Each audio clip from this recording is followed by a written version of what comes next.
მოუწოდებთ ყველას, ვინც ფლობს ინფორმაციას კორუფციულ დანაშაულთან დაკავშირებით, მოგვაწოდონ აღნიშნული ინფორმაცია და ითანამშრომლონ სამართალდამცავ სტრუქტურებთან. სუსის შემდეგ ახლა უკვე მთავარი პროკურატურა კორუფციაში ჩაფლულ პირებს სხვებზე ჩვენების მიცემას თხოვს. ჩდება კითხვა, ცდილობს თუ არა მდინარაძე ამით ჩვენებები გრიგოლ ლილუაშვილის წინააღმდეგ მოიპოვეს. მის გარემოცვას შეღავათებს დაპირდეს და ამით თავად სუსის ექშებზე გავიდეს.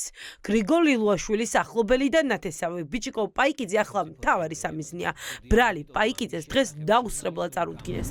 ადვოკატი ამბობს, რომ არ იცის ახლა პლანეტის რომელ კონტინენტზეა ერთდროს გავლენიანი ბიზნესმენი. ბატონმა პაიკიძემ თურქეთის მიმართულებით დატოვა, ვინაიდან ის იმყოფებოდა სამკურნალოდ. ამ ეტაპზე სად არის? არ ვიცი, რომც ვიცოდი. ანუ ახლა სამკურნალოდ აღარ არის, რადგან თურქეთის გავლი დატოვა იქ მკურნალობდა ხოლმე, ახლა არ იცით. ანუ თქვენ ამბობთ, ხალბატონო ნანუკა, ჩემთვის ცნობილი არ არის. ის კიდევ ერთხელ ვამბობ, რომ გამოძიებას არ ემალებოდა. გრიგოლ ლილუაშვილის გარემოცვას მხოლოდ სუსი არ უტევს. ჯერ სასამართლოს პაიკიძისთვის აკვეთი ღონისძიების სახით პატიმრობა არ ქონდა შეფარდებული, როდესაც ფინანსთა სამინისტროს საგამოძიებო სამსახურმა ახალი ბრალი დააწია. ამჯერად პაიკიძეს გადასახადების დამალვაში სდებენ ბრალს. დააკავეს მისი თურქი პარტნიორიც. ამტკიცებენ, რომ სუსის ექშეფის ნათესავმა მილიონზე მეტი სახელმწიფოს დაუმალა. კომპანიის ხელმძღვანელი პირები საქმიანობის განხორციელების პროცესში და საბიუჯეტო ორგანიზაციებიდან მილიონობით ლარის მიღების პარალელურად სისტემატურად ახდენდნენ ბიუჯეტში გადასახდელი თანხების არასწორ დეკლარირებას, რითაც განზრახ თავს არიდებდნენ სახელმწიფო ბიუჯეტში განსაკუთრებით დიდი ოდენობით გადასახადების გადახდას. ბიჭიკო პაიკიძის კომპანიის დაკავებულ 5 თანამშრომელს უკვე ოფიციალურად ბრალდებული სტატუსი აქვს. არც ერთი ბრალს არ აღიარებს. გამოძიება ყველა მათგანს ჯგუფურად დიდი ოდენობით თაღლითობაში დახმარებას და დოკუმენტების გაყალბებას ედავება. ბრალდებულებს შორის არის კომპანია BP Trans-ის დირექტორიც. ვალერიან კვარაცხელია, რომელიც სუსმა დაკავებამდე რამდენჯერმე გამოკითხა, ახლა დუმილის უფლებას იყენებს. ტენდერი გამოცხადდა 2020 წლის 6 ნოემბერს. შესაბამისად, ხელშეკრულება სახელმწიფოსგან გაფორმებულია შესაბამის დაწესებულებასთან 2020 წლის 19 დეკემბერს. ჩემი დაცვისყოფი დირექტორის პოზიციას კომპანიაში იკავებს 2021 წლის 10 აგვისტოდან, რაც ნიშნავს იმ ფაქტობრივ გარემოებას, რომ გარკვეული სახის ქმედებები განხორციელებულია ჯერ კიდევ მანამ, სანამ ის გახდებოდა უფლებამოსილი პირი. ყველა დაკავებული ამბობს, რომ უდანაშაულოა და ტყუილად დააკავეს.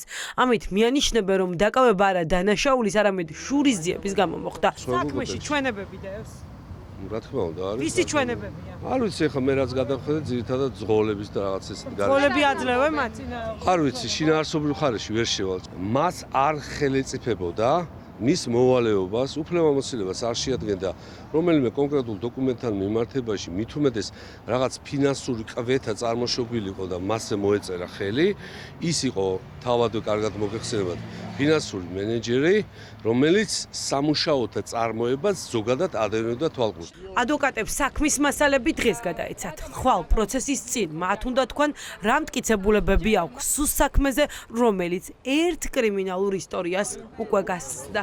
აქ არის საუბარი ძირითადად იმაზე, რომ ქვა ღორღი რაც მოქონდათ და რაც უნდა, ესე იგი ქუთაისიდან უნდა ჩამოეტანათ რაჭის რეგიონში, ის თითქოს და სადღაც უფრო ახლოდან რაჭიდან მოქონდათ.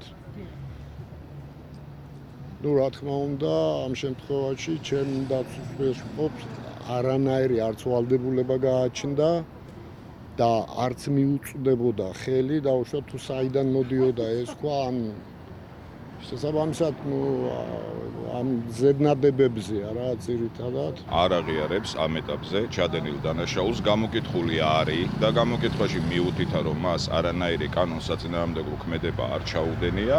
შესაბამისად, დანარჩენი უკვე ჩვენთვისაც, როგორც მხარისთვის, ცნობილი გახდება მხოლოდ მას შემდეგ, რაც საქმის მასალები გადმოგვეცემა. 2 დღეა მედია ყვება ლილუაშვილის ახლო გარემოცვის წევრის დაკავებაზე, თუმცა თავად ლილუაშვილი დუმს კორუფციულ სკანდალზე, რომლის ფიგურატიც მისი ახლო ნათესავია, ლილუაშვილს თავის მართლებაც კი არ უცდია.